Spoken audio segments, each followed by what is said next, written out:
It was a quiet night, and Ali sat alone staring at his phone, scrolling endlessly, making decisions faster than he could even notice, like skip, ignore, click, each action happening in milliseconds.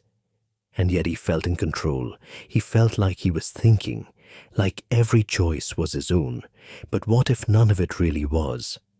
What if most of his life was being controlled by something invisible, something automatic, something he didn't even know existed? And that's where the story truly begins. Because what Ali was about to discover, what Thinking Fast and Slow reveals through the groundbreaking research of Daniel Kahneman, is that inside every human brain live two completely different systems, silently battling for control. System 1 and System 2. One fast, emotional, automatic, and the other slow, logical, effortful. But the terrifying truth is that most of the time, System 1 is in charge while System 2 is just watching, lazy, agreeing, justifying decisions it didn't even make. And Ali didn't realize this until one simple moment changed everything. He saw two offers online. Save 500 rupees on a 2,000 rupee item, or save 500 rupees on a 20,000 rupee item. And without thinking, he chose the first. It felt like a better deal, but logically it wasn't. And that tiny decision cracked open a massive realization.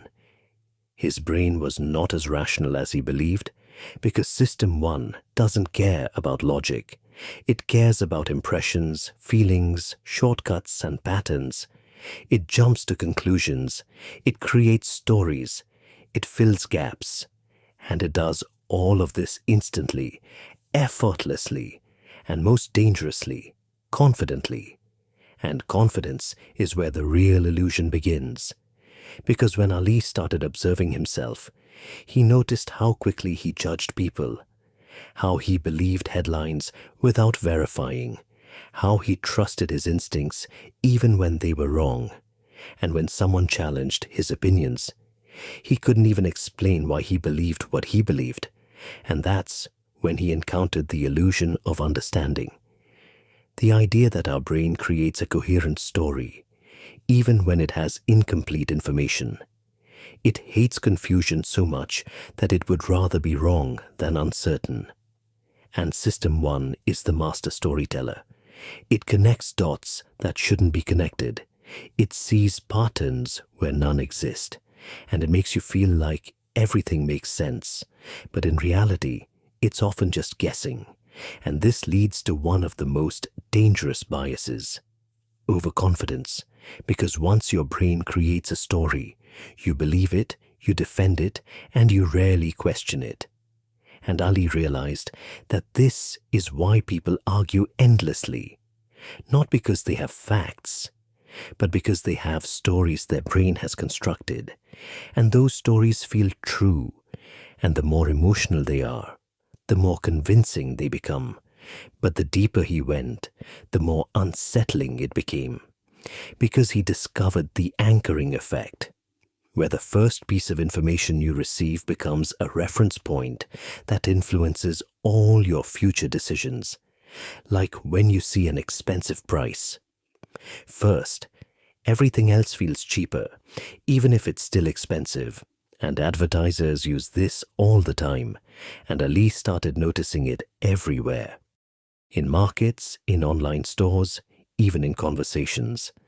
Then came the availability heuristic, where the brain judges the probability of events based on how easily examples come to mind.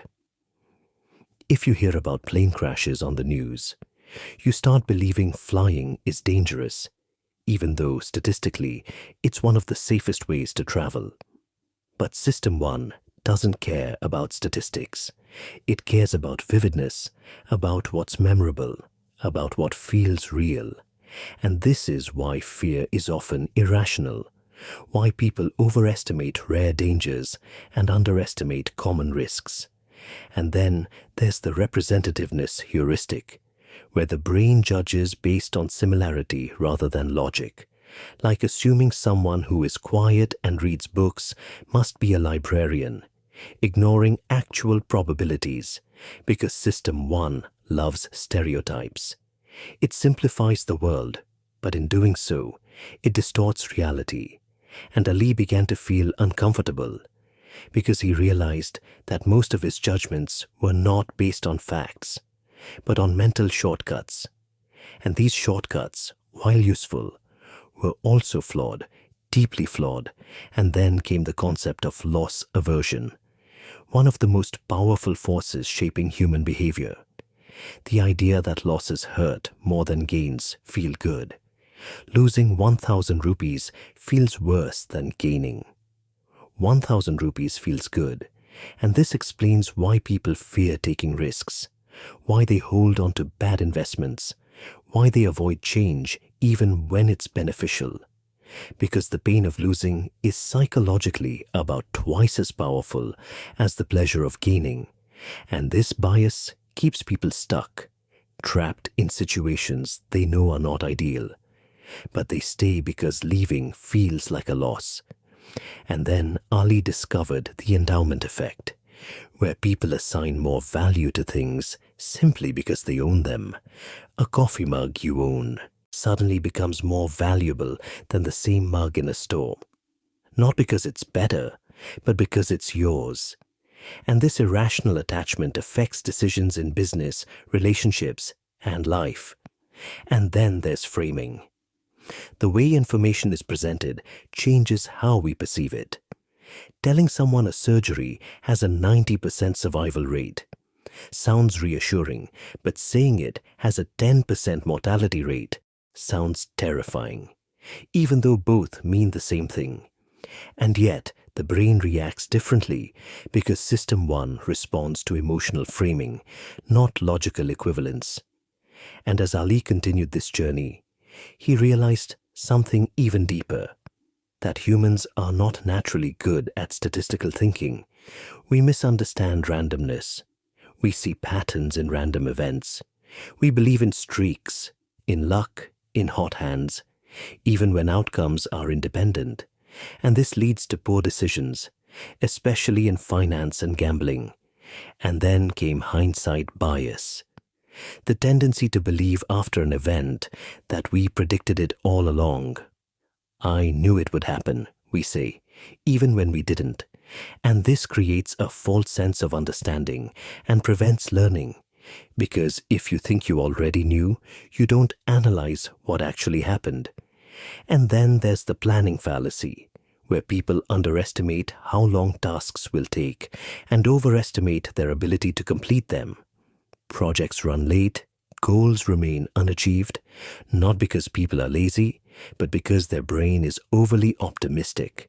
And this optimism is another trick of System 1, keeping us hopeful but often unrealistic.